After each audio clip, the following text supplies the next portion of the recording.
Hello అందరికీ hi అండి. అందరూ బాగున్నారా? సో 21వ తారీఖు సినిమా రిలీజ్ అవ్వబోతుంది.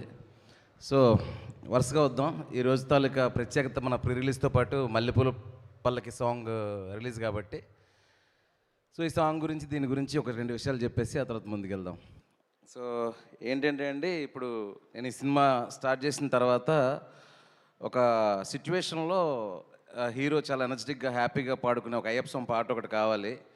సో అలా ఏం పాట ఉంటుందని చెప్పేసి ఒకరిద్దరు స్వాములు అక్కడ ఉండే వాళ్ళని అడిగినప్పుడు, చాలామంది స్వామాలు వేసుకుని ఉంటారు కదా, మాకు యాక్ట్ చేసిన వాళ్ళు కూడా చాలామంది ఉన్నారు. వాళ్ళని అడిగినప్పుడు ఈ మల్లెపూల పల్లకి సాంగ్లో ఒక మంచి ఎనర్జీ ఉంటుందండి, బీట్ ఉంటుంది అన్నప్పుడు ఆ సాంగ్ పెట్టి చిన్న లీడ్ లాగా చిన్నది చేసామన్నమాట. ఆ తర్వాత ఒక నెల రోజుల తర్వాత సోషల్ మీడియాలో ఒకరి ద్వారా స్టార్ట్ అయ్యి అలా చాలా వైరల్ అయింది, ఇది మాకు కావాలి కావాలి ఈ పాట అని. ఫైనల్గా అదేదో డెస్టినీ లాగా మేము అనుకోవడం, అదే పాటని ఈరోజు సోషల్ మీడియా దగ్గర నుంచి 2 రాష్ట్రాల్లో కోరుకోవడం, ఆఫ్టర్ లాంగ్ టైం ఈరోజు ఆ పాటను రిలీజ్ చేయడం. ఈ పాట వెనకతల చాలా శ్రమ ఉంది. టెక్నీషియన్స్ కానీ అందరూ, ఎలా ప్రతి సినిమాకి ప్రతి టెక్నీషియన్ కష్టపడతాడు.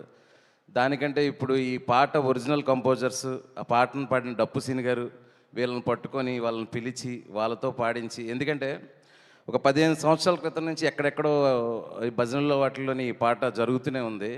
సరే, ఇప్పుడు ఈ పాటని మనం ఒక ప్లేబ్యాక్ సింగర్తో పాడించి ఈ పాటని 15 సంవత్సరాలు విన్న వాళ్ళకి సడన్గా ఆ వాయిస్ మ్యాచ్ అవ్వకపోయినా, లేదంటే ఆ వైబ్ వేరు కదా, ఈ వైబ్ ఏంటి వేరేగా ఉందని అనిపించకుండా, సో వాళ్ళ క్రెడిట్స్ వాళ్ళకే ఇచ్చేసి ఆ సింగర్ కానీ లిరిక్స్ కానీ వాళ్ళని చక్కగా పిలిపించి ఈరోజు స్టేజ్ మీద కూడా చాలా చక్కగా పాడారు. సో నాకు చాలా హ్యాపీగా ఉంది. ఎక్కడో 15 సంవత్సరాల క్రితం ఒక క్రియేటివ్గా వాళ్ళు చేసిన దాన్ని ఈరోజు అందరి ముందుకి తీసుకురావడం నాకు చాలా సంతోషంగా ఉంది. సో మల్లెపూల పల్లకి సాంగ్ సినిమాలో రైట్ సిచ్యువేషన్లో రైట్ ఎనర్జీతో ఒక 3.5 నిమిషాలు రవితేజ గారు ఎక్స్ట్రాడనరీ ఎనర్జీతోని ఒక 100-150 మంది స్వాములు తాండవం చూస్తారు మీరు ఆ పాట జరుగుతున్నప్పుడు థియేటర్లో స్క్రీన్ మీద. ఒక హై మూమెంట్ అది. సో అది ఈరోజు మల్లెపూల పల్లకి సాంగ్ గురించి. దాని తర్వాత ఫస్ట్ ప్రతి కథకి ఒక బ్యాక్డ్రాప్ కావాలి. సో నా సినిమాలో అయితే నిన్ను కోరి నుంచి, మజిలీ నుంచి ఫస్ట్ కథ అనుకుంటానండి. కథ అనుకొని ఆ కథను తీసుకెళ్లే హీరోకి ఎలాంటి బ్యాక్డ్రాప్, ఆ కథ ఎలాంటి బ్యాక్డ్రాప్లో చెప్తే దాన్ని 100% కొత్తగా ఆడియన్స్కి రీచ్ అవుతుంది, ఆ డ్రామా ఎలా కొత్తగా వెళ్తుంది అని అనుకునే టైంలో అసలు నేను రాసిన ఈ కథలో తాలూకా ఫస్ట్ పాయింట్, ఒక తండ్రి ఒక కూతురికి స్వతంత్రం ఇచ్చి ఏం జరిగినా నాన్నకు చెప్పాలమ్మా అనే ఒక పాయింట్ మీద కథ చెప్పాలి అనుకున్నా. సో ఆ నాన్న ఎలా ఉండాలి, బాగా చదువుకొని ఐఏఎస్ ఆఫీసర్ అలా కాదు, ఒక నార్మల్ మన ఊర్లలో ఉండే ఒక ఆటో డ్రైవరు, వ్యాపారం చేసుకునేవాడు, లేదంటే అలాంటి అతనికి ఒక డ్రింకింగ్ హ్యాబిట్ ఉండి చాలా మంచోడు ఉండి కూతురంటే విపరీతమైన ప్రేమ ఉండి, అలాంటి వ్యక్తి చుట్టూ జరిగే సంఘటనలు, ఆ కూతురు ద్వారా వేరే అమ్మాయిలు ప్రపంచంలో ఉండే ఇబ్బందులు, సమస్యలు అవన్నిటి మీద ఒక కథ రాయాలనుకున్నప్పుడు ఈ క్యారెక్టర్ తాలూకు ఆవేశాన్ని ఎలా కంట్రోల్ చేయాలి, ఇతను స్మాలేస్తే ఎలా ఉంటుంది, దట్ ఈస్ ద సీడ్ అనమాట ఈ కథకి. సో ఇది అయ్యప్ప స్వామి బ్యాక్డ్రాప్ కోసం రాసిన కథ కాదు, కథ కోసం అయ్యప్ప స్వామి బ్యాక్డ్రాప్ని తీసుకున్నాం. So I want to make sure that.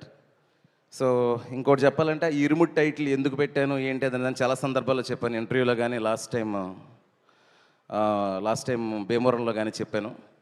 కానీ ఒక ఇంపార్టెంట్ విషయం మీ అందరికీ ఈరోజు చెప్పాలనుకుంటున్నాను ప్రీ రిలీజ్ ద్వారా. మనకి యాక్చువల్లీ తెలుగు సినిమా ఇండస్ట్రీలో కానీ సౌత్లో కానీ థ్రిల్లర్స్ చాలా వచ్చాయి, ఎక్స్ట్రాడనరీ థ్రిల్లర్స్ ఉన్నాయి, ఎక్స్ట్రాడనరీ హారిఫిక్ ఫిల్మ్స్ ఉన్నాయి, టెన్షన్ పెట్టించే సినిమాలు ఉన్నాయి, చాలా సినిమాలు ఉంటాయి. కానీ నాకు తెలిసి ఒక ఇంటెన్స్ ఫ్యామిలీ డ్రామా అంటే ఒక కుటుంబ కథా చిత్రాన్ని ఇంత ఇంటెన్స్ తోటి ఇంత సీరియస్నెస్తో రావడం అనేది నా వరకు నేను ఎప్పుడు చూడలేదు. సో డెఫినెట్గా అండి, ఇది మీరు అనుకుంటున్నారేమో బయటకు అయ్యప్ప స్వామి బ్యాక్డ్రాప్ ఈ పాటలు ఇవన్నీ చూసి చాలా పీస్ఫుల్గా, చాలా లైట్ హార్టెడ్గా, అలా హాయిగా నా గత సినిమాల్లాగా, నిన్ను కోరిలాగా, మజిలీలాగా అలా పైన ఉంటుందని మాత్రం అనుకోకండి. చాలా సీరియస్గా ఉంటుంది, చాలా టెన్షన్ పెడుతుంది, చాలా ఇంటెన్సిటీగా ఉంటుంది. లాస్ట్ ఒక 40 minutes అయితే మిమ్మల్ని ఒక హ్యూమన్ డ్రామాలో ముంచేస్తుంది ఈ cinema, that is for sure. So పైన కనబడుతున్నది ఇవన్నీతో పాటు థియేటర్లో మీరు కూర్చున్నాక మిమ్మల్ని హైలీ ఎంగేజింగ్ చేసే స్క్రీన్ ప్లే కానీ, హ్యూమన్ ఎమోషన్స్, మనుషుల భావోద్వేగాల్లో ఉండే అలజడులు, ద కరెక్ట్ వర్ ఈజ్ అలజడి, అలాంటివి చాలా ఎక్స్పీరియన్స్ చేయబోతున్నారు ఈ సినిమా ద్వారా. నేను చెప్పాలంటే most intense and serious family drama in TFI అని నేను చెప్తా ఇప్పటివరకు వచ్చిన సినిమాల్లో. సో దయచేసి మీరు ప్రిపేర్డ్గా వెళ్ళండి థియేటర్కి. It's proper serious film. Okay, first ఒక 20-25 మినిట్స్ సరదాగా ఆ ఊరు త్రినాథ్ ప్రపంచం ఏంటి, వాడి ఇష్టాలు ఏంటి, వాడి కోపం ఏంటి, వాడి చుట్టూ ఉన్న ప్రపంచం ఏంటి అలా వస్తుంది. స్లోగా కథ మూవ్ అయ్యే కొద్దీ, కథలో ఉండే లేయర్స్ అన్ని ఓపెన్ అయ్యే కొద్దీ you will be immersed in the screenplay and the film. So that is what Irumudi. సో చాలా మనుషుల భావోద్వేగాల మధ్యలో తీవ్రత చుట్టూ జరిగే కథ ఇరుముడి అనే సినిమా. బయటకు వచ్చినప్పుడు మాత్రం ఒక ఎక్స్ట్రాడినరీ ఎమోషనల్ ఎక్స్పీరియన్స్ ఉంటుంది. అట్లీస్ట్ ఒక 10-15 మినిట్స్ ఒక చిన్న ఎమోషనల్ ట్రాన్స్ ఉంటుంది. That is for sure. So ఇది సినిమా గురించి. ఇప్పుడు ఇంకొక విషయం ఏంటంటే, ఈ సినిమా నాకు తెలిసి లాస్ట్ డిసెంబర్లోని జనవరిలోని స్టార్ట్ చేసాము, క్విక్గానే ఫినిష్ చేసాము. దానికి కారణం ఏంటంటే, రవణ సినిమాలు ఇప్పుడు క్విక్గానే అయిపోతాయి, ఎందుకంటే ఆయన ఇప్పుడు గ్యాప్ తీసుకోడు, ఎవరికి గ్యాప్ ఇవ్వరు కాబట్టి. సో ఏంటంటే నేను కూడా కొంచెం ఫాస్ట్గానే చేసే మనిషిని కాబట్టి, ఒకసారి కథ అనుకున్న తర్వాత సీలేరు వెళ్ళి 40-45 రోజులు బ్రహ్మాండంగా రియల్ లొకేషన్స్లో అంత కంఫర్టబుల్ ఆర్టిస్టులు, రవణ ఇచ్చే ఫ్రీడమ్ కానీ, అలాగే మా ప్రియ, సాయి అన్న, నక్షత్ర, ఎవ్రీ ఆర్టిస్ట్ అందరం కూడా ఏంటంటే ఒక కథను నమ్మి ఈ కథ మనం ఎలా అయితే ప్రేమించామో, ఎలా అయితే చూస్తామో అలా చూపించాలి ఆడియన్స్కి అని ఒక్కటే ఇంటెన్షన్ తప్ప వేరేది ఇంకేం లేదు. సో ఇంకా కమింగ్ టు ఒక్కొక్కరి గురించి చెప్తే ఇంతమందితో ఇంత అటాచ్మెంట్ ఉంది, చాలాసేపు చెప్పాలి. నాకు మనసుకి ఏమనిపించింది వాళ్ళని తలుచుకోగానే ఏమనిపిస్తుందో అది చెప్పేస్తాను. ఫస్ట్ రవణ మీ గురించి అందరిలాగే ప్రతి ఒక్కరూ ఫస్ట్ చెప్పేది అంటే రవణ నేను కాలేజ్ టైంలో ఇక్కడి నుంచే మొదలు పెడతాను, ప్రతి ఒక్కరు బోర్ కొట్టేసి ఉంటుంది ఆయనకు కూడా. కానీ నాకు ఏంటంటే అండి, రవణ నేను ఈడియట్, అమ్మ నాన్న తమిళ అమ్మాయి నుంచి నేను డైరెక్టర్గా అయిన తర్వాత కూడా ఎప్పుడైనా చేస్తే ఒక యాక్షన్ కమర్షియల్ ఎలిమెంట్స్ ఉంటూనే ఒక మంచి మాస్ ఫిల్మ్ చేస్తానేమో నేను కూడా అనుకున్నా. కానీ రవణ లాంటి ఒక పర్ఫార్మర్తో ఇలాంటి సినిమా చేయడం నాకు చాలా గర్వంగా ఉందన్న. అంటే మొన్న ట్రైలర్ వచ్చిన తర్వాత అందరూ రవణని ఇలా చూపించారు అలా చూపించారు అంటే దట్ ఈస్ ఫైన్. ఒక ఆడపిల్లని కాపాడే పాత్రలో రవణని ఇంత ఇంత ఇంత క్యారెక్టర్కి స్టిక్ చేసి అలా చేసావు శివ, ఆల్ రెస్పెక్ట్ యూ అని చెప్పినప్పుడు నాకు అది కిక్కిచ్చింది అన్న నాకు. యా. సో దాని తర్వాత ఏంటంటే ఫస్ట్ కట్టు సాంగ్ అయినప్పుడు నేను చెప్పా అన్న షర్ట్ ఆయనకు తెలియదు ఈ మాలలు స్వాములు ఎలా ఉంటారు అనేది అంత ఐడియా లేదు. నేను క్లియర్గా చెప్పేవాడిని, చాలామంది చూస్తుంటారన్న వాళ్ళందరూ చాలా కనెక్టెడ్ కదా అది అన్నప్పుడు ఏం చేయాలని షర్ట్ తీసేయాలని తీసి అలా చూసినప్పుడు అండి, అంటే నేను మొన్న ఏదో ఇంటర్వ్యూలో చెప్తున్నాను, చాలా తక్కువ మంది హీరోలు మిడిల్ క్లాస్ లోయర్ మిడిల్ క్లాస్లో ఆడవాళ్ళకి ఎస్పెషలీ ఒక బాబాయ్ లాగా, ఒక పెదనాన్నలాగా, ఒక చిన్నాన్నలాగా, నాన్నలాగా అలా కనిపించి రిలేట్ అయ్యే హీరోల్లో రవితేజ అన్న ఒకరు. సో ఎప్పుడైతే తీసి కట్టు సాంగ్గా హుక్ స్టెప్ వేశారో నేను అనుకున్నా పని అయిపోయింది, ఇక్కడ నుంచి తిరగలేదు, కనెక్ట్ అయిపోతారు అని అనిపించింది. సో అక్కడి నుంచి మొదలు సినిమా ఎండింగ్ వరకు ఎమోషన్ అలాగే ఉండింది. And one more thing, cinema కథ కోసం చూడండి, ఈ సినిమా పాటల కోసం చూడండి, అన్నీ ఉంటాయి, స్క్రీన్ ప్లే చాలా బాగుంటుంది, అన్నీ ఉంటాయి. కానీ రవణ పర్ఫార్మెన్స్ కోసం ఒక్కసారి మళ్ళీ సినిమాకి వెళ్తారు. You will see the peak high in the రవణ పర్ఫార్మెన్స్. అంటే ఆయన యాక్షన్లో చింపేశారు, విక్రమార్కుల్లో కూడా చాలా ఎమోషనల్ సీన్స్ ఉంటాయి, బట్ ఒక ఫుల్ ఫిల్మ్ ఒక ఎమోషనల్ ఎక్స్పీరియన్స్ లాగా ఉంటుంది. That is Irumudi. And next Priya, thank you so much. ఎందుకు థ్యాంక్ యూ అంటే, నేను కథ చెప్పినప్పుడు చెప్పాను, ప్రియా ఇది ఒక ఫాదర్కి డాటర్కి మధ్యలో కథ, బట్ మదర్ అంటూ ఉంటుంది కదా, ఆ మదర్ ఎంతవరకు ఉండాలి, ఆ మదర్కి ఎంత ఇంపార్టెన్స్ ఉంటుందో అంత ఉంటుంది. సెట్లో నేను సీన్లు చేస్తున్నప్పుడు నా ఎగ్జిస్టెన్స్ తక్కువైందనో, నా సీన్లు తక్కువైందనో, ఎప్పుడో ఫాదర్కి డాటర్కి సినిమాలాగా అయిపోతుందనో నువ్వు ఎప్పుడు నన్ను ప్రెషర్ పెట్టకూడదని బై గివెన్ వర్డ్ ఎప్పుడు నన్ను ప్రెషర్ చేయలేదు. ఈ సినిమాకి సపోర్ట్ చేస్తూనే వచ్చింది. కానీ ఒక ఎక్స్ట్రానరీ పర్ఫార్మర్కి 100 సీన్లు అక్కర్లేదండి, 2 సీన్లు ఇస్తే సినిమాని పట్టుకెళ్ళిపోతారు. అలాంటివి 3 సీన్లు ఉన్నాయి ప్రియాకి. You will see how good she is in performance అనేది మీకు అర్థమవుతుంది. And after that Sayanna, Guruswamy character, Sai Kumar garu. Actually నేను ఎప్పుడు అనుకోలేదు సాయి కుమార్ గారు, నాకు ఎందుకో పొరపాటును కూడా ఎప్పుడు 4 సినిమాలకు ఇప్పుడు మైండ్లోకి రాలా. ఈ సినిమా గురుస్వామి అనుకున్నప్పుడు గెడ్డం ఎవరికి బాగుంటుందని ఆలోచిస్తున్నాను మైండ్లో. గడ్డం ఎవరో బాగుంటుందని ఏవేవో ఇమేజ్లు తగులుతున్నాయి. నేను సాయి అన్న ఇమేజ్ వచ్చింది. నేను అనుకున్నా సాయి అన్న ఇలా ఉంటుంది కదా, మనం ఏమో కొంచెం డైలాగులు కొంచెం తక్కువ రాస్తాం, కొంచెం అండర్ ప్లే చేస్తాం. ఈయన కానీ వచ్చేసి మైక్ తినేస్తారేమో ఎలాను. ఫస్ట్ సెకండ్ రోజు కథ చెప్పిన తర్వాత వచ్చారండి. ఒక 2 డేస్కి ఏదో ఇద్దరం చిన్న డిస్కషన్ చేసుకున్నాం. ఆ తర్వాత నాకంటే ఎక్కువ వెళ్ళిపోయాను క్యారెక్టర్కి. ఎలా అయిపోయిందంటే ఈరోజు ఎర్లీ మార్నింగ్ 5 గంటలకు ఒకసారి, రాత్రి ఒకసారి, అమ్మ ఎడిట్ ఎలా వచ్చింది, రికార్డులు ఎలా ఉంది, ఆ సీన్ ఎలా ఉంది, ఈ సీన్ ఎలా ఉంది. దట్ ఈస్ ద కనెక్షన్ అండి. ఒక్కసారి మనం ఆర్టిస్ట్కి మన కథ మీద లవ్ని క్రియేట్ చేయగలిగితే మీరు అడగక్కర్లేదండి, వాళ్ళే 1కి 100 ఎంతలు ఇస్తారు. అందులో సాయి అన్న ఒకరు. ఇన్ని సినిమాలు అన్నా ఎప్పుడు పోలీస్ స్టోరీ. ఇప్పుడు కూడా తెల్లారి 6 గంటలకు కాల్ చేసి ఆ సీన్ ఎలా వచ్చింది, ఈ సీన్ ఎలా వచ్చింది, అలా అడగడం మనసు ఎలా వచ్చిందన్న నీకు. రిలాక్స్ అవరా. బట్ ప్రౌడ్ అన్న మీతో వర్క్ చేసినందుకు. మీకు సినిమా మీద ఉన్న ప్రేమ, నా మీద ఉన్న ప్రేమ, ఇరుముడి ఉన్న ప్రేమ ఎక్స్ట్రా. మీ పర్ఫార్మెన్స్కి అక్కడుంది ఇరుముడిలో సినిమాలో. చాలా మంచి విషయాలు జరుగుతాయి ఈ సినిమా తర్వాత. ఇంకా మంచి మంచి క్యారెక్టర్లు వస్తాయని 100% నమ్ముతున్నాను నేను. నైస్. ఇంకా నక్షత్ర బాబా ఎక్కడున్నారా? సూపర్. సో ఇప్పుడు రవణ పక్కనే ఒక పాపను పెట్టాలంటే ఫస్ట్ ఏదో నార్త్ ఇండియా నుంచి తేలేమో, అలాగని వేరే లాంగ్వేజ్లో వచ్చినా కూడా మన డైలాగులు, మన వైబు అంతా తెలియాలి. సో చాలామంది పిల్లలు అనుకుంటున్నాం. ఈ పాపను ఒక ఇన్స్టా రీల్లో చూసి పిలిపించి ఒక 2 సీన్లు చేశానండి. చూడంగానే దొరికేసింది మణికంఠ నాకు దొరికేసింది అని. అసలు ఎంత బంగారం అంటే పర్ఫార్మెన్స్, ఎంత సర్ప్రైజ్ చేసిందంటే, నువ్వు ఏడవడం కాదు నన్ను ఏడిపించావు. ఎన్నిసార్లు సెట్లో మానిటర్ ముందు కూర్చొని కళ్ళమ్మడి నీళ్ళు పెట్టుకున్నా. ఆ పిల్ల ఉండిపోద్దండి, ఆ ఇమేజ్ ఉండిపోద్ది, ఆ పిల్ల ఉండిపోద్ది మీ మైండ్లో, ఆ పర్ఫార్మెన్స్ ఉండిపోద్ది. నక్షత్రకి రవణకి మధ్యలో ఉండే 4-5 సీన్లు స్కై హై తీసుకెళ్తాయి ఎమోషనల్గా. తర్వాత స్వాస్క. మనకి రీసెంట్ టైమ్స్లో తెలుగులో క్యారెక్టర్లు చేస్తున్న ఒక ఎక్స్ట్రాడినరీ ఆర్టిస్టు స్వాస్క గారు. ఎంత లబ్బర్ బంధు అని ఒక సినిమా వచ్చింది మలయాళంలో. ఆ సినిమాలో ఒక ఎక్స్ట్రాడినరీ క్యారెక్టర్ పర్ఫార్మెన్స్ నేను చూసి ఈవిడితో చేయించాలి ఈ క్యారెక్టర్ అని చెప్పేసి తీసుకొచ్చాను. మీరు చూస్తారండి పర్ఫార్మెన్స్, ట్రైలర్లో కూడా 2-3 షార్ట్లు చూసుంటారు. ఇది కదా పర్ఫార్మెన్స్ అంటే అనుకుంటారు. ఐఎమ్ సో హ్యాపీ సచ్గా casting you. Thank you so much.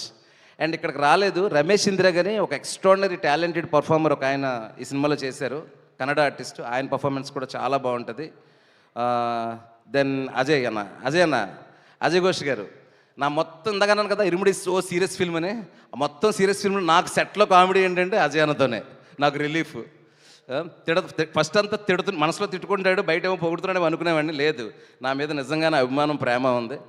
Thank you Ajay అన్న. ఫస్ట్ ఏదో ఒకటి అనుకున్నాం, అయినా కూడా పెద్ద మనసు చేసుకుని వచ్చావు. మంచి క్యారెక్టర్ చేసావు, beautiful character. Thank you so much. Then coming to my darling GV Prakash garu. మీరు నమ్మరండి, నేను అసలు ఇంతో పని చేయాలని డైరెక్టర్ అయిన తర్వాత కాదు, అసిస్టెంట్ డైరెక్టర్ నుంచి అనుకుంటాను. చాలా ఇంటర్వ్యూస్లో చెప్పాను. ఆయన మనకు చేసిన డార్లింగ్, ఉల్లాసంగా ఉత్సాహంగా, రీసెంట్గా వచ్చిన లక్కీ బస్, ఇవన్నీ తెలుసు. Asuran, one of the cult film, ఆయన దానికి music director. Gangs of Wasseypur, cult classic in Bollywood, Anurag Kashyap film, దానికి ఆయన మ్యూజిక్ కంపోజర్. ఆయన చెయ్యింది లేదు, చూడంది లేదు. మెలడీస్ అయినా, యాక్షన్ అయినా, ఇదైనా. మన ఇరుముడు సినిమాలో ఏంటంటే ఒక రానెస్ ఉంటూనే ఒక మెలడీ కావాలి. ఒక పక్కేమో చాలా రాగా ఒక డార్క్ ఎలిమెంట్స్ అంతా ఉంటాయి, ఇంకో పక్కేమో చాలా బ్యూటిఫుల్ కూతురు మెలడీస్ అన్నీ ఉంటాయి. దాన్ని మిక్స్ చేయడానికి ప్రాపర్ నాకు కంపోజర్ కావాలి. ఎవరు అంటే జీవి గారు నాకు దొరికారు. Love you darling. నిజంగా నిన్న నైటే 8 రీల్ ఫినిష్ అయింది మ్యూజిక్. ఒక్క హగ్గించుకున్నాం, ఇద్దరం ఎగ్గించుకొని కొడుతున్నామని చెప్పేసి అనుకున్నాం జీవి నేను. So thank you so much darling. నేను నాకు వర్డ్స్ లేవు ఏం చెప్పాలో. Thank you, love you so much. అయిపోయింది. సో ఏం లేదు, ఇంత కష్టపడి వెళ్ళి పని చేశారు, మీకు బాగానే ఉంటుంది. మీరు వెళ్ళిపోతారు ఫంక్షన్ నుంచి, ఆ తర్వాత చెప్పలేదన్నా గిల్ట్ తినేస్తుంది నాకు. తర్వాత ఇంకొకరు విష్ణు శర్మ, నా right hand. Darling please stand and show your face. One of the best cameraman right now in TFI, no in south, no in India. That guy is amazing. మీరు సినిమా చూడండి, సినిమాటోగ్రాఫర్ గురించి పేజీలు రాస్తారు cinematography. Thank you darling, thank you so much. Then my editor Praveen Pudi. నాకు నిన్ను కోరి నుంచి 5 cinema, నాకు ఏంటంటే నిన్ను కోరి నుంచి నాకు ఒక 12 మంది టీం అండి, సేమ్ టీం 5 సినిమాల నుంచి. ఎందుకంటే నా సపోర్టు, నాకు శక్తి మొత్తం వాళ్ళందరికీ పేరున థ్యాంక్స్ చెప్తున్నాను. ఎడిటర్ ప్రవీణ్ పూడి గారు నాకు అన్నలాగా నా ఇరిటేషన్స్ని అన్నీ భరించి, ఎడిటింగ్లో ఒక్క ఫ్రేమ్ ఇటు జరిపినా కంగారు పడిపోతుంటాను. నా కంగారుని, నా కాన్షియస్నెస్ని అన్నిటిని తీసుకొని నాకు ఏ సినిమా కావాలో ఆ సినిమాని నన్ను ఎలక్ట్ చేస్తూ చేసిన ప్రవీణ్ గారికి చాలా thank you. And my production designer Sahi Suresh. Okay, ఇప్పుడు మీరు ఇల్లు చూసారు కదండి సినిమాలో, ఆ ఇల్లు సెట్ కానీ, ఆ సీలేరు లొకేషన్లో చిన్న చిన్న రీక్రియేషన్లు కానీ, ఆ జలపాతం దగ్గర బ్రిడ్జ్ కానీ, ఇరుముడిలో న్యాచురాలిటీ పోకుండా చేసిన మా ప్రొడక్షన్ డిజైనర్ సాయి సురేష్ గారికి థ్యాంక్ యూ సో మచ్. ఇంకా మా second unit cameraman Amar, thank you రా. And my codirectors and assistant directors టక్క పేర్లు చెప్పేస్తాను please, they worked so hard. మా కోడేటర్ సురేష్ గారు, మా స్క్రిప్ట్ కోఆర్డినేటర్ నరేష్, రమేష్, రే గుర్తుకు రండిరా బాబు ఫాస్ట్గా, Suresh, Ramesh, and ever my all assistant director Suri, Ramesh, and my production designer my best friend Wali, everyone. పేర్లు మర్చిపోయింటే క్షమించండి. వాట్ నాయుడు చూడు, ఆడే ఎక్కువ పని చేస్తాడు, రాత్రి అంతా కూర్చొని ఆడి పేరు మర్చిపోతాం, అదే సినిమా అంటే. నాయుడు థ్యాంక్ యూ రా, థ్యాంక్ యూ. నిద్ర లేకుండా పనిచేస్తాం 4 రోజుల నుంచి, రేపు ఓవర్సీస్కి పంపించాలి కాపీ. సో ఇంకెవరైనా మర్చిపోయింటే క్షమించండి. దెన్ ఇదంతా కాదు, అసలు ఫస్ట్ ఏం చేయాలన్నా డబ్బులు ఉండాలి. ఆ డబ్బులు ఉండాలంటే ప్రొడ్యూసర్ ఉండాలి. ఆ ప్రొడ్యూసర్ బ్రెయిన్తో పాటు హార్ట్ కావాలి. అలా నాకు ఒక బిగ్ హార్ట్ ఇచ్చిన మా అన్న రవన్న, ఎక్కడ రవి సార్? బయటికి వెళ్ళారా? కొంచెం గట్టిగా మాట్లాడలేదు, అక్కడికి వినిపించాలి. సో మైత్రి ప్రొడ్యూసర్స్ రవి గారు, నవీన్ గారు, ఇది 2వ సినిమా. వాళ్ళు ఏంటంటే ఇంకా శివ సెట్లో ఉంటే మనం రావక్కర్లేదు, ఎందుకంటే శివే ఫస్ట్ కాన్షియస్గా ఉంటాడు కాబట్టి అంత ఫ్రీడమ్ ఇస్తారు. Thank you Ravanna, thank you so much. In fact చెప్పాలంటే ఇరుముడు కథ అనుకుంటున్నప్పుడు రవితేజ గారికి సూపర్గా ఉంటుంది, సాలిడ్గా ఉంటుంది అని చెప్పింది కూడా Ravanna first. Then I was like అవును కదా అని చెప్పేసి I'm so excited. Thank you Ravanna. And ఎవరైనా మర్చిపోయింటే క్షమించండి. అండ్ 1-2 మాటలు మాత్రం చెప్పేసి మన మాస్ మహారాజా రవన్నకి ఇచ్చేస్తాను. 21వ తారీఖు ఇరుముడు సినిమా వస్తుందండి. మంచి పాటలు ఉన్నాయి, రవన్ ఎక్స్ట్రాడినరీ పర్ఫార్మెన్స్ ఉంది, 5-6 ఆర్టిస్టుల పర్ఫార్మెన్స్ మేము మీకు బ్రెయిన్ లోపలికి వెళ్ళి కూర్చుంటాయి. పాప కానీ, మిగతా క్యారెక్టర్స్ కానీ, శ్వాసిక కానీ, సాయి అన్న కానీ, ప్రియ కానీ, అజయ్ ఘోష్ గారి పర్ఫార్మెన్స్ వెళ్ళి బ్రెయిన్లో కూర్చుంటాయి. It's seriously serious film. And ఆ గర్ల్స్ చుట్టూ ఏం జరుగుతుంది అనేది మీకు చాలా టెన్షన్ తెప్పిస్తుంది, భయాన్ని తెప్పిస్తుంది. చివరి వరకు సీటేజ్లో కూర్చునేలా చేస్తుంది. బయటకు వచ్చేటప్పుడు ఒక మెసేజ్తో, ఒక ఎమోషనల్ ఎక్స్పీరియన్స్తో మన ఇంట్లో ఉన్న మన అమ్మాయిని ఇలా చూసుకోవాలని మీరు అనుకునేలాగా ఇరుముడు సినిమా మీకు ఎక్స్పీరియన్స్ తీసుకొస్తుంది. And thank you everyone. And event సక్సెస్ఫుల్గా చేసిన మా వంశీ అన్న, శేఖర్, ఇంకా PR team and all event organisers అందరికీ కూడా థ్యాంక్స్. ఎస్పెషలీ మా సుమక్కకి థ్యాంక్ యూ సో మచ్.